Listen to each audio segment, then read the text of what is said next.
4.15 국회의원 총선거가 성큼성큼 다가오고 있습니다. 한겨레 라이브는 설 연휴를 앞두고 특집을 마련했습니다. 지방자치 데이터연구소와 함께 최근 8년 동안 6차례 전국 선거에서 유권자가 실제로 투표한 결과를 분석해서 종합해 본 것입니다. 자세한 내용은 한겨레 신문과 인터넷 한겨레를 통해 확인하실 수 있습니다. 기사를 기획하고 작성한 기자 두 사람 스튜디오로 모셔서 직접 얘기를 들어보겠습니다. 이번 기획을 담당한 한겨레 정치팀 황금비 기자 그리고 김원철 기자 나오셨습니다. 두 분 안녕하세요. 안녕하세요. 안녕하세요. 예, 제가 좀 성격이 급해서요. 이번에 분석해 보니까 더불어민주당이 이긴다 이런 그 세간의 관측이 맞습니까, 황금비 기자? 네. 이제 저희가 분석한 결과에 따르면 최근 있었던 전국 단위 선거 6차례를 토대로 분석을 했는데 전체 253개 지역구 가운데 민주당의 지지세가 강했거나 혹은 다소 강했던 지역이 110곳인 것으로 나타났습니다. 그리고 한국당의 지지세가 강했거나 다소 강했던 지역은 60곳으로 나타났고요. 이 부분을 제외를 하고 또 특정 정당의 지지세가 강하지 않았던 곳은 3분의 1에 해당하는 83곳으로 나타났습니다. 그래서 아무래도 이 지역의 민심을 좀 잡기 위해서 모든 정당이 열심히 해야 하지 않을까. 아직 아무도 안심하긴 이르다. 이런 결과가 나온 것 같습니다. 그렇군요. 그런데 최근 여론조사를 보면 문재인 정부 심판론보다는 야당 심판론이 좀 더 강한 걸로 나오고 있고요. 그래서 이제 민주당 분위기가 좋은 걸로 알고 있는데 지금 실제로 정치권 현장 분위기는 어떻습니까? 뭐 큰 기조는 좋다 이렇게 말할 수는 있는데요. 여론조사들이 혼재되어 있고 일부 여론조사에서는 그 한국당과 민주당 혹은 그 통합된 보수 정당과 민주당 간의 지지율 격차가 굉장히 붙고 있고. 그렇군요. 예, 그리고 실제로 지금 이제 현역 의원들이 지역 활동을 열심히 하고 있는데 얘기를 들어보면은 나날이 안 좋아지고 있다 이런 얘기들을 전해주고 있어서 실제 총선까지 지금 굉장히 시간이 많이 남았기 때문에 그렇죠. 예, 섣불리 예측하기가 어려울 것 같습니다. 네, 더불어민주당이 지금 섣불리 김치국 마실 때는 아닌 것 같다. 두 분한테 그런 말씀 드렸고요. 자, 이번 데이터 분석을 어떤 식으로 한 건지 황금비 기자가 좀 자세하게 설명을 해주세요. 네, 저희가 이제 기본적으로 이 분석은 실제로 두 정당에서 낸 후보자가 얼마나 득표를 받았는지 그 득표율을 대상으로 분석을 했습니다. 대부분의 여론조사를 보면 사실 무응답이나 기권처럼 그런 응답도 이제 포함이 되지만 이 분석은 그런 여론은 제외를 하고 실제 득표 결과를 토대로 분석을 한 것이고요. 분석 대상은 2012년부터 치러진 전국 단위 선거 6번을 기준으로 했습니다. 저희가 생각을 해보면 2012년도에 총선과 대선이 있었고요. 네. 또 가장 최근이었던 2018년 지방선거까지 모두 6번 선거가 있었습니다.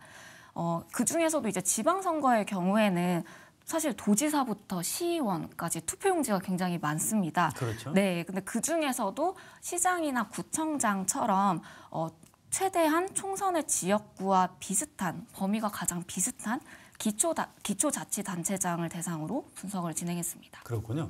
그런데 단순히 그냥 득표율만 더했을 것 같지는 않고요. 어떤 네. 나름 기준을 가지고 분류하셨을 것 같은데 어떻게 네. 하셨나요? 네, 이렇게 6번의 선거를 기준으로 봤을 때 이 해당 지역구에서 민주당과 한국당이 낸 후보자들이 득표한 수치가 있습니다. 이를 토대로 이제 각 당의 평균 득표율을 계산을 했고요. 그리고 전체 6번의 선거에서 민주당과 한국당이 후보가 각각 최소치 득표율을 기록한 선거가 있었습니다. 그래서 그 최소치를 각 당의 적극 지지자 수치로 분류를 했습니다. 네, 이 사람들은 사실 어떤 일이 있어도 그냥 투표장에 가서 내가 지지하는 원래 정당을 찍을 가능성이 높은 사람들 이렇게 분류가 되고요. 네, 그런 다음에 이제 각 당의 평균 지지율에서 이 적극 지지자를 뺀 수치를 소극 지지자로 분류를 했습니다. 이 경우에는 뭔가 후보자 혹은 뭐 당의 행태 이런 것들 중에 하나가 좀 마음에 들지 않으면 투표장에 가지 않을 수 있는 사람들로 분류가 됩니다. 좀 느슨한 지지층으로 생각하시면 될 것 같고요. 이렇게 좀 적극 지지자와 소극 지지자를 합친 것이 민주당, 한국당의 평균 지지율로 분석을 했습니다. 그렇군요. 네. 근데 왜 두 개 정당만 했습니까? 더불어민주당, 자유한국당 말고 다른 정당도 많이 있는 거 아닌가요? 네. 그래서 이제 이 전체 득표를 100으로 봤을 때 민주당의 평균 지지율이나 한국당의 평균 지지율을 제외한 값 나오긴 합니다. 그래서 이 경우에는 이 유권자가 제3당을 지지했거나 혹은 특별하게 지지하는 정당이 없는 그런 유권자층으로 해석이 되는데요. 왜 민주당과 한국당만 분석이 가능하냐? 사실 이번 분석의 토대는 아까도 말씀드렸다시피 이 각 당에서 낸 후보자들이 얻은 득표율을 토대로 분석을 한 것이기 때문에 이 전체 전국의 지역구를 분석을 하려면 해당 지역구에 계속 후보자를 내왔던 이 민주당과 한국당 두 당 위주의 분석이 될 수밖에 없다. 이런 한계가 있고요. 이 때문에 사실 양당을 제외한 제3당의 지지율 추이는 좀 분석하기 어렵다. 이런 한계가 있습니다. 네, 김원철 기자. 이번에 선거법이 좀 바뀌어서요. 제3정당에서 좀 의미 있는 득표율을 올리지 않을까 이렇게 예상이 되니까 지금 우리가 분석한 거는 이제 과거의 참고절에 불과하다. 이런 점을 좀 유의해야 되겠죠? 예, 그렇습니다. 특히 이번 선거는 말씀하셨다시피 제3당이 어떻게든 지역구 후보를 더 많이 낼 것이고 네. 그것이 실제 선거에서 중요한 변수로 작용할 가능성이 역대 어느 선거보다 크기 때문에 이번 저희가 한 분석은 진짜 그냥 참고 자료로 한번 봐주셨으면 하는. 알겠습니다. 자, 이제 격전지 몇 군데를 두 분과 함께 좀 살펴보도록 하겠습니다. 정치 1번지 서울의 종로부터 가볼 거예요. 우리 그 분석 결과 어떻게 나왔습니까? 네, 서울이 굉장히 종로구가 굉장히 상징성이 높은 곳으로 꼽히는데요. 과거 6번의 투표 결과를 분석을 한 결과 민주당의 평균 득표율이 49.4%, 그다음에 한국당의 평균 득표율이 36.7%로 좀 사실 민주당이 다소 높은 강했던 지역으로 분류가 되었습니다. 네. 네, 아무래도 정세균 총리가 이제 19대 20대 총선에서 연이어 당선이 된 게 이 결과에도 좀 나타난 게 아닐까 싶습니다. 그렇군요. 자, 이낙연 국무총리는 종로 출마 확정이 된 건가요? 좀 어떤 상태입니까, 민주당? 민주당 이해찬 대표가 이낙연 전 총리를 직접 만나서 종로 출마를 공식적으로 권유했고요. 네. 뭐 황교안 대표가 나오든 나오지 않든 이낙연 총리가 먼저 거기에 출마 선언을 하고 황교안 대표가 오면 뭐 진검승부를 펼치고 나오지 않으면 도망갔다는 프레임으로 한국당을 공격하는 뭐 그런 전략을 민주당이 쓸 것 같고요.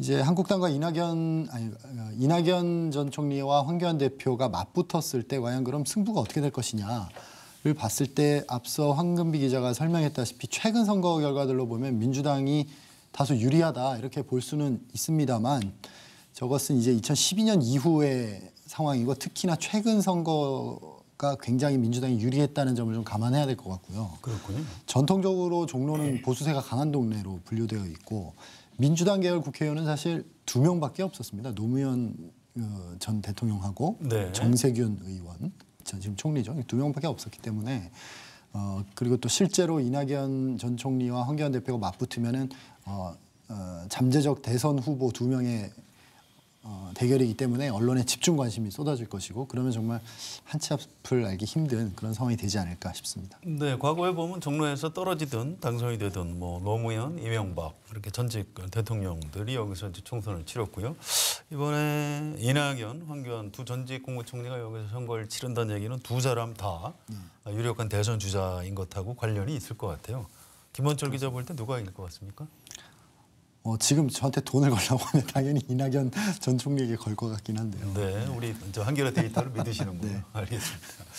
자, 추미애 지금 법무부 장관 지역구였죠. 서울의 광진을 여기가 관심이고요. 또 자유한국당의 전 원내대표 나경원 의원 동작을인가요? 뭐 이런 지역도 좀 관심이 있는데 황금비 기자 좀 소개해 주실까요? 네, 이 두 지역을 한번 꼽아봤는데요. 네. 아무래도 수도권이어서 그런지 민주당의 좀 우세가 좀 점쳐지는 지역이긴 합니다.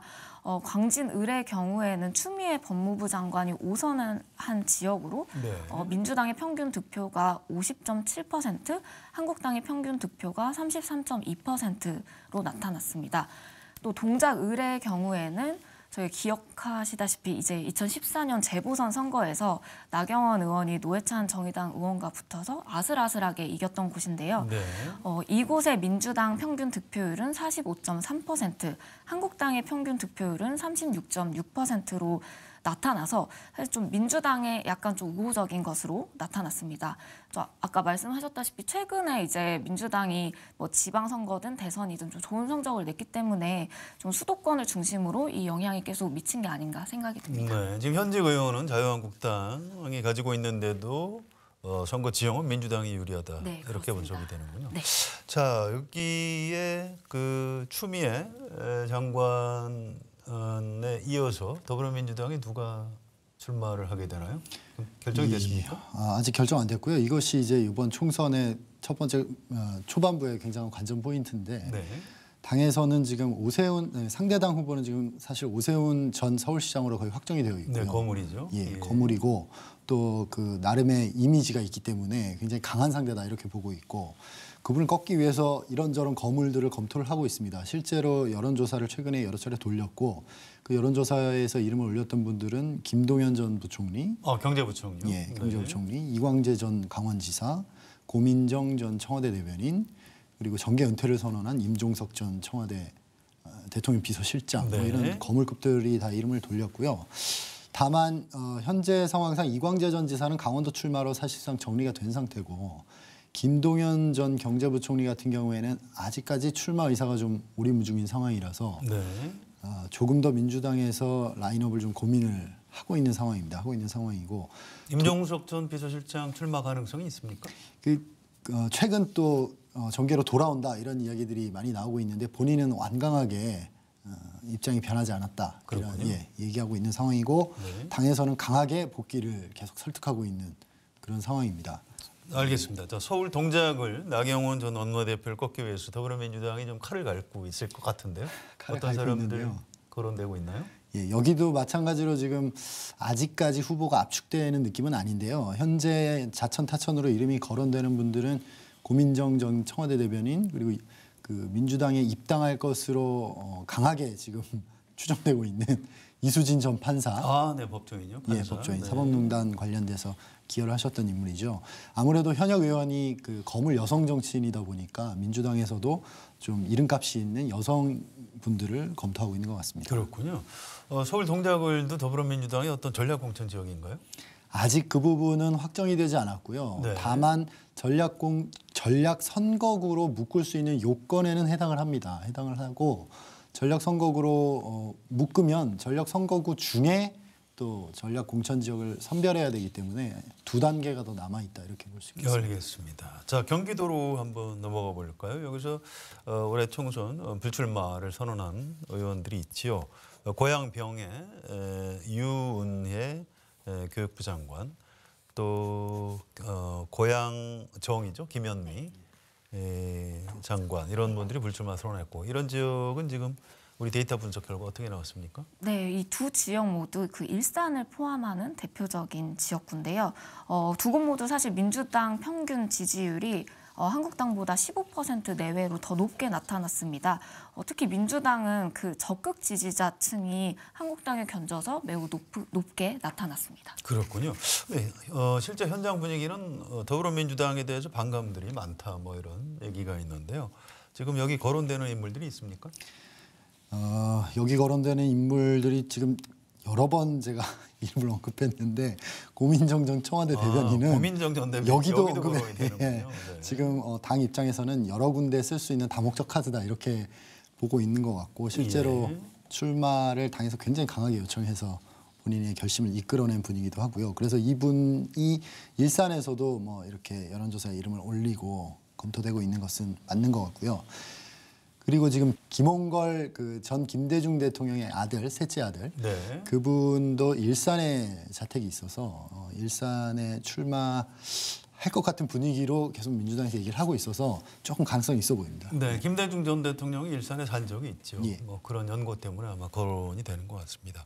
자, 수도권 전체적으로는 지금 지형이 어떻습니까? 황금배 기자 분석 좀 해주실까요? 네, 그래서 아무래도 이제 서울과 경기, 인천을 포함한 수도권 지역은 전체 지역구 가운데 122석, 거의 절반에 가까운 지역입니다. 네. 그래서 굉장히 핵심 지역인 거죠. 이게 전반적으로 보면 이제 민주당 지지세가 강한 곳으로 분류가 되는데 분석을 봐도 서울은 49개 지역구 가운데 34곳, 그리고 경기도는 60곳 가운데 27곳, 그다음에 인천의 경우 13석 가운데 6곳이 민주당의 지지세가 강했거나 다소 강했던 곳으로 분류가 됩니다.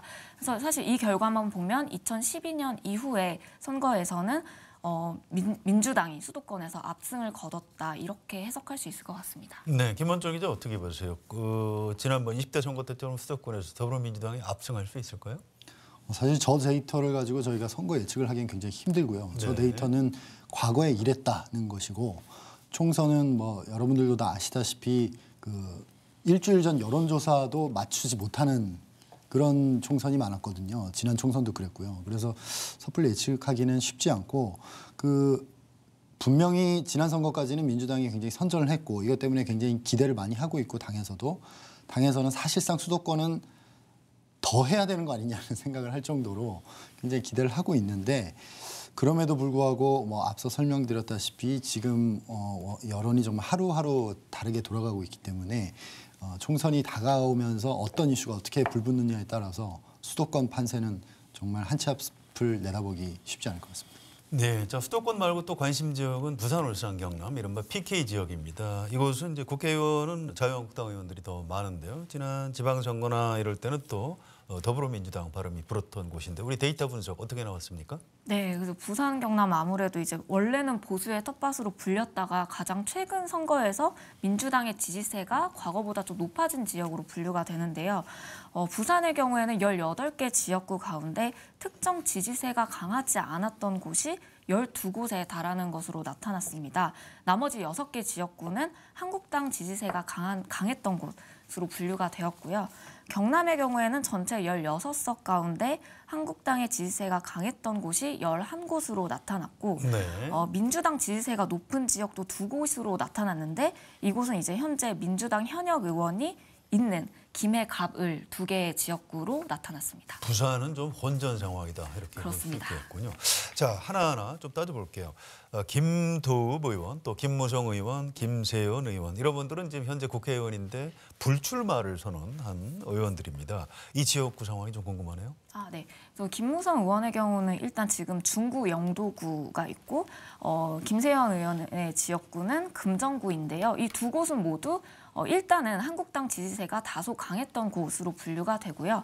김도읍 의원이 있는 북구, 강서구, 을의 경우에는 특정 지지세가 강하지 않았던 곳으로 분류가 됐습니다. 그렇군요. 자, 또 관심 지역이 문재인 대통령 집이 있는 데가 양산이죠. 네. 경남 양산은 어떻게 나왔습니까? 네, 아까 경남의 16석 가운데 이제 민주당이나 이제 한국당의 지지세가 강한 곳을 제외하고 특정 지지세가 강하지 않은 곳이 3곳이 있었는데요. 그 3곳 중에 2곳이 바로 경남의 양산, 갑, 을 2개로 나타났습니다. 갑의 경우 한국당이 그리고 양산, 을의 경우 민주당이 아주 근소한 차이로 좀 앞서는 것으로 나타났습니다. 그렇군요. 지금까지 우리가 소개한 지역 이외에 좀 개인적으로 좀 흥미롭게 이렇게 지켜보고 있는 관찰 포인트가 있으면 소개를 좀 하나씩 해주실까요? 이건 사실 되게 개인적인 의견이지만 제 고향이 아무래도 강원도다 보니까 고향이 강원도세요? 그렇습니다. 네. 네. 그래서 강원도 지역에 좀 계속 관심이 가더라고요. 원래 강원도 지역은 좀 전통적으로 보수색이 강한 지역으로 꼽혔는데 네. 지난 총선에서 사실 원주 지역을 중심으로 민주당이 굉장히 좋은 성적을 거뒀어요. 원주 을 지역에서는 민주당의 송기현 의원이 좀 근소한 차이지만 당선이 되기도 했고요. 그래서 한국당이 다시 이 원주를 포함해서 그 강원도 지역을 좀 수성을 할 수 있을지 아니면 민주당이 4년 전처럼 의미 있는 성적을 거둘 수 있을지 조금 기대가 되고 있습니다. 그렇군요. 자, 김원철 기자 관심 지역은 어딜까요? 저도 제 고향이 부산이라서.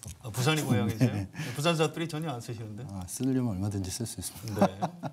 그래서 저도 황금비 기자를 뒤따라 저희 고향에 관심이 좀 있는데 그 부산을 이제 크게 보면 서부산과 동부산으로 생각해 볼 수 있는데 서부산은 실제로 저희 데이터를 봐도 그렇고 민주당세가 강한 곳이고요. 호남 분들도 꽤 많이 사시고, 그다음에 동부산은 조금 보수적인 동네로 이제 동쪽과 남쪽은 좀 그렇게 분류를 하고 있는데 그 동쪽으로 넘어가는 초입이 이제 연제로 보셔야 됩니다. 부산 연제가 그 동과 서가 만나는 중간 지점에 있다고 볼 수 있는데 지금 이곳이 민주당 현역 김혜영 의원이 차지하고 있고요. 근데 다만 저희 데이터상으로 봐도 이곳은 민주당 평균 지지율은 41.8, 한국당 평균 지지율은 46.6으로 한국당이 조금 더 현역 의원은 민주당이지만 밭은 한국당에 좀 더 좋다 이렇게 볼 수 있는 지역인데 또 김혜영 의원이 민주당에서 지금 여러 쓴소리를 하고 있는 그런 의원이라서 부산 유권자들이 그렇게 싫어할 것 같지 않다 이런 느낌도 들고 해서 과연 김혜영 의원이 부산 연재에서 재선에 성공할 수 있을 것인가 그런 부분들이 좀 흥미롭게 지켜보고 있습니다. 네, 알겠습니다. 자, 사실은 우리가 4년 전에도 한겨레 21에서 이번하고 비슷한 분석을 한 적이 있어요. 그런데 경기도 용인정의 경우에 새누리당, 지금 자유한국당 지지세가 좀 더 강한 것으로 나왔고요. 심지어 선거에서는 민주당하고 국민의당 야권 후보가 2명이 나왔는데도 불구하고 선거 결과는 표창원 의원의 당선이었습니다.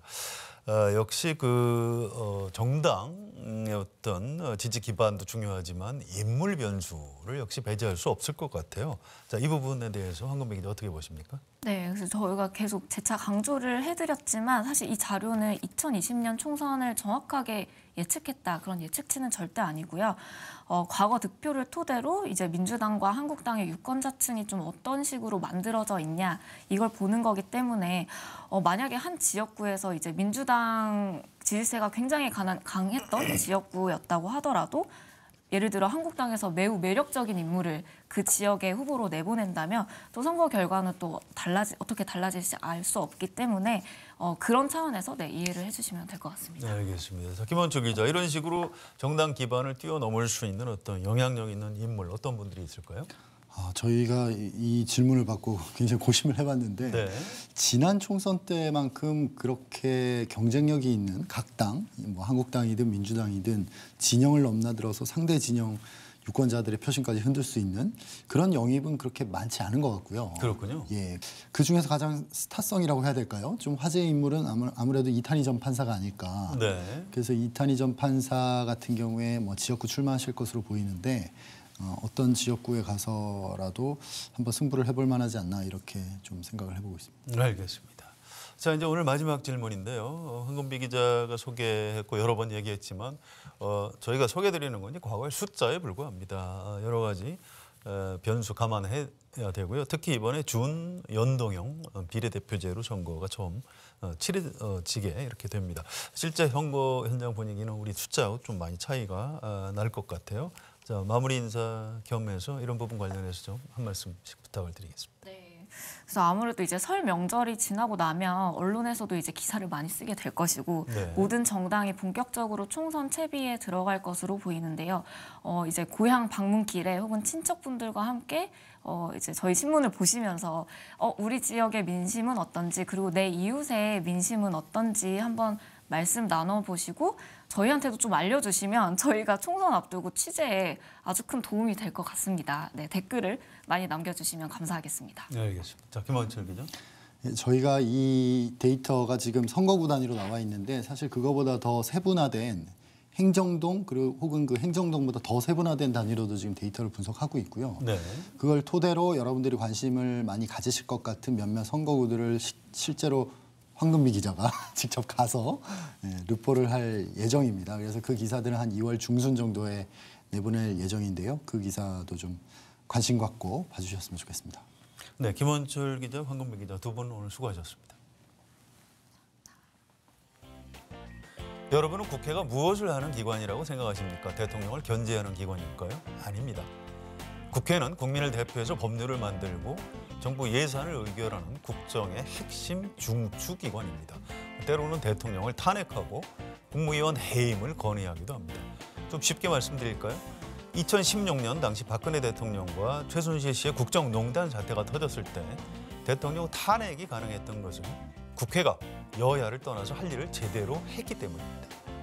오는 4월 총선은 앞으로 4년 동안 대한민국을 이끌어갈 국회의원 전부를 새로 뽑는 매우 중요한 선거입니다. 대한민국 국민으로서 행복하게 살고 싶으십니까? 공정하고 정의로운 나라에서 살기를 원하십니까? 그렇다면 투표하십시오. 반정치주의를 선동해서 투표율을 떨어뜨리려는 기득권 세력의 음모에 속지 마십시오. 정치 욕하지 마십시오. 지금 우리 정치의 수준이 바로 우리의 수준입니다. 투표하고 참여하고 감시해야 정치가 발전합니다. 그래야 내가 조금이라도 더 행복해질 수 있습니다. 한겨레 라이브 오늘 준비한 내용은 여기까지입니다. 저는 다음 주 화요일 저녁 6시에 다시 오겠습니다. 설 연휴 즐겁게 보내시기 바랍니다. 여러분 고맙습니다.